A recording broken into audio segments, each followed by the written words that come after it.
Hello viewers, আজকের ভিডিওর মাধ্যমে আমরা দেখব ত্রিভুজ আকৃত জমির ভূমি, অতিভুজ বা লম্বর পরিমাপ কিভাবে আমরা বের করব। তো বন্ধুরা, আমরা চিত্রে দেখতে পাচ্ছি এটি হলো একটি আমাদের সমকোণী ত্রিভুজ। কারণ এই ত্রিভুজের কোণটা হচ্ছে আমাদের 90 ডিগ্রি, ওই জন্য এটি হলো আমাদের একটি সমকোণী ত্রিভুজ। এই সমকোণী ত্রিভুজের আমাদের ধরে নাও বন্ধুরা, আমাদের উচ্চতা দেওয়া আছে 40 ফুট আর আমাদের কর্ণটা দেওয়া আছে আমাদের 60 ফুট। কর্ণটাকে আমরা সাধারণত অতিভুজ বলি। আর এখন বন্ধুরা, বি থেকে সি বাহুটি ফিতে দিয়ে না মেপে আমরা পিথাগোরাসের সূত্রের সাহায্যে এই মাপটি কিভাবে বের করব তা আমি আপনাদেরকে দেখানোর চেষ্টা করব। আর এই ভূমির পরিমাপটা বের করতে গেলে আমাদেরকে এই পিথাগোরাসের এই সূত্রটা দিয়ে বের করতে হবে, √ অতিভুজ স্কয়ার মাইনাস লম্ব স্কয়ার। তো বন্ধুরা, আমরা অতিভুজটা পেয়েছি 60 ফুট, আমরা √ রেখে দেব। 60কে আমরা স্কয়ার করে নেব, মাইনাস আমরা লম্ব বা উচ্চতা পেয়েছি আমরা 40 ফুট, 40কে আমরা স্কয়ার করব। এরপর আমরা √ রেখে দেব। 60কে যদি আমরা স্কয়ার করি তাহলে আসবে আমাদের 3600, মাইনাস 40কে আমরা যদি স্কয়ার করি তাহলে আসবে আমাদের 1600। এরপর বন্ধুরা, √ রেখে দেব। 3600 থেকে 1600 মাইনাস করলে আসবে আমাদের 2000। এরপর আমরা ক্যালকুলেটরে যদি √ বসিয়ে দিই তাহলে আসবে আমাদের 44.72। অতএব আমাদের হচ্ছে 44 ফুট 6 ইঞ্চি। তো বন্ধুরা, আমরা ভূমির মাপটা পেয়ে গেলাম 44 ফুট 6 ইঞ্চি। তো বন্ধুরা, ঠিক একইভাবে আমরা এখন লম্ব বা উচ্চতাটা বের করব। আমাদের অতিভুজটা দেওয়া আছে 55 ফুট এবং ভূমিটা আমাদেরকে দেওয়া আছে 45 ফুট। আমরা এখন লম্বটা কিভাবে বের করব তা তোমরা দেখো। এই লম্ব বের করতে গেলে আমাদেরকে এই সূত্রের সাহায্যে বের করে নিতে হবে, √ অতিভুজ স্কয়ার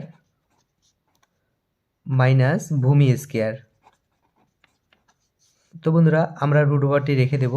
অতিভুজ পেয়েছি আমরা 55 ফুট, স্কয়ার করব, মাইনাস ভূমিটা আমরা পেয়েছি 45 ফুট। এরপর আমরা √ রেখে দেব।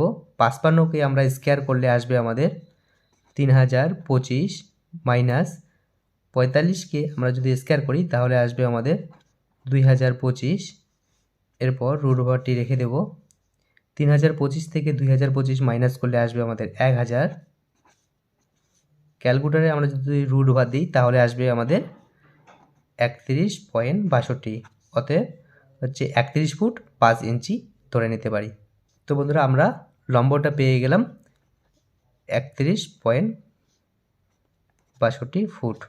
তো বন্ধুরা, এরপর আমরা এই সমকোণী জমিটির অতিভুজটা আমরা কিভাবে বের করব এই পিথাগোরাসের সূত্র অনুযায়ী তা তোমরা দেখো। এখন আমরা অতিভুজটা বের করব। অতিভুজ বার করতে গেলে আমাদেরকে এই সূত্রের সাহায্যে বের করে নিতে হবে, √ ভূমি স্কয়ার প্লাস লম্ব স্কয়ার। তো বন্ধুরা, আমরা √ রেখে দেব। ভূমি পেয়েছি আমরা 42 ফুট, কে আমরা স্কয়ার করব, প্লাস লম্বটা আমরা পেয়েছি বা উচ্চতাটা পেয়েছি আমরা 38 ফুট, 38কে আমরা স্কয়ার করব। এরপর √ রেখে দেব। 42কে স্কয়ার করলে আসবে আমাদের 1764, প্লাস 38কে স্কয়ার করলে আসবে আমাদের 1444। এরপর আমরা √ রেখে দেব। 1764 প্লাস 1444কে আমরা যদি যোগ করি তাহলে আসবে আমাদের 3208। এরপর আমরা যদি ক্যালকুলেটরে √ বসিয়ে দিই তাহলে আসবে আমাদের 56.63 ফুট। অতএব আমাদের 56 ফুট 5 ইঞ্চি ধরে নিতে পারি। আমরা অতিভুজের মাপটি পেয়ে গেলাম 56.63। তো বন্ধুরা, আমরা এইভাবে সমকোণী ত্রিভুজ আকৃত জমির ক্ষেত্রে বাহুগুলোর পরিমাপ বের করে নেব। আর এই বাহুগুলো পরিমাপ বের করতে গেলে আমাদেরকে এই পিথাগোরাসের সূত্রগুলো মনে রাখতে হবে। যদি আমরা ভূমিটাকে বের করে নিই তাহলে আমাদের এই সূত্রটা মনে রাখতে হবে যে √ অতিভুজ স্কয়ার মাইনাস লম্ব স্কয়ার।